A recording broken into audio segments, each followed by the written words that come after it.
Η ελευθερία του πνεύματος στο νερό της ζωής μας είναι όταν η ανθρώπινη ύπαρξή μας, ο πυρήνας του είναι μας, γεννήθηκε ολοκληρωτικά από λόγους ανώτερους, από λόγους οι οποίοι οδηγούν τον άνθρωπο στην χρηστή κατάσταση, στην χρηστή ύπαρξη της ζωής. Τελικά η αληθινή δύναμη είναι ο ισχυρός αληθινά άνθρωπος, είναι ο ελεύθερος στο πνεύμα. Είναι ο άνθρωπος που ενσαρκώνει μέσα στο είναι του ένθεους λόγους, ένθεης αγάπης και αυτούς υπηρετεί, με αυτούς ζει, για αυτούς υπάρχει.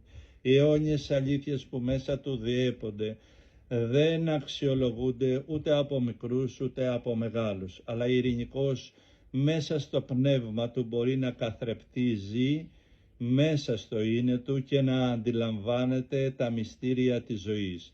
Όπως κατά αντίθεση ένας πονηρός άνθρωπος μπορεί να αντιλαμβάνεται ευκόλως και άνετα τα πονηρά, και όπως ένας άλλος κοσμικός άνθρωπος που η ύπαρξή του έχει δονοποιηθεί μέσα στα κοσμικά ενδιαφέροντα, μπορεί να αντιλαμβάνεται άνετα τα κοσμικά, έτσι ένας πραγματικά ελεύθερος άνθρωπος που είναι γεννημένος από ένθεους λόγους απολαμβάνει τα μυστήρια της ζωής που μέσα του τα βιώνει και τα νιώθει.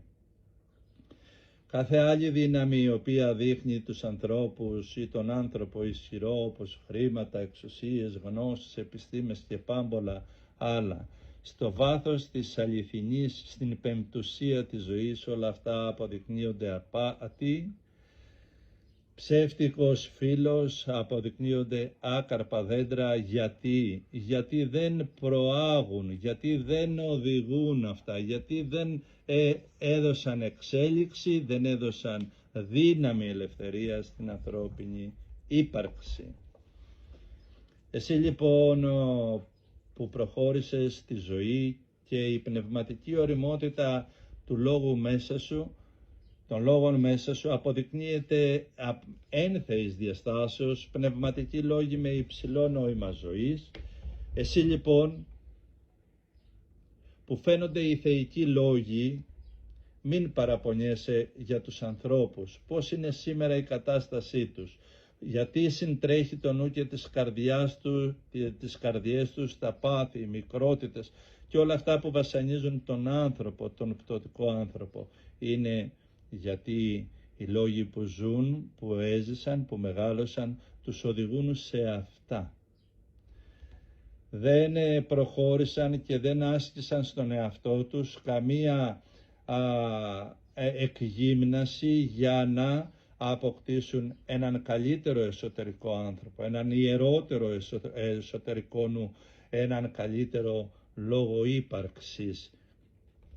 Εσύ λοιπόν άνθρωπε που προχώρησες στη ζωή τελειοποιώντας τις δυνάμεις στην αγάπη χωρίς όρια, αφού έφτασες στη δύναμη του προσκυνητή, του λάτρη της ψυχής σου, αφού έφτασες στην καθαρότητα μακριά από τα πάθη και στην επίγνωση της πραότητας, στην εσωτερική σου ειρήνη, να γνωρίζεις πως προσφέρεις ένα ωραίο δώρο στην ανθρωπότητα. Είτε είσαι γνωστός, είτε είσαι άγνωστος. Αυτό το ωραίο που προσφέρεις είναι η οντολογική σου ποιότητα. Το να είσαι άρωμα ζωής και ομορφιάς, να περπατάς και να μοσχομυρίζεις ανθρώπινη ωραιότητα, να ζεις σαν ωραίο και ευγενικό, ο πυρήνας του είναι σου να κυριαρχείται από λόγους αγάπης, ευγνωμοσύνης, τότε η θεία δύναμη, η θεϊκή δύναμη, τότε η ανώτερη ενέργεια της ζωής είναι κοντά σου και σου αξίζουν περισσότερο από όλα τα πλούτη της γης. Τέλος, ο εσωτερικός μας λόγος λέγεται γιος, γιατί γεννιέται μέσα στο νερό της ζωής μας, γεννιέται, υπάρχει, μένει πάντα μέσα στην δημιουργική και θεία δύναμη της ψυχής μας, η οποία σαν μάνα κυοφορεί μέσα στο είναι μας, όσο το αποδειχτεί ολόκληρα και παραδώσει εξ ολοκλήρου η ψυχή τον εαυτό της, το παιδί της, το λόγο που μέσα της συναντάει. Είναι ωφέλιμο λοιπόν ο κάθε άνθρωπος να γνωρίζει από τι λόγους γεννιέται. Και είναι ωφέλιμο ο κάθε άνθρωπος να γνωρίσει όλα εκείνα που εργάζεται ο ανθρώπινος λόγος στην ύπαρξή του.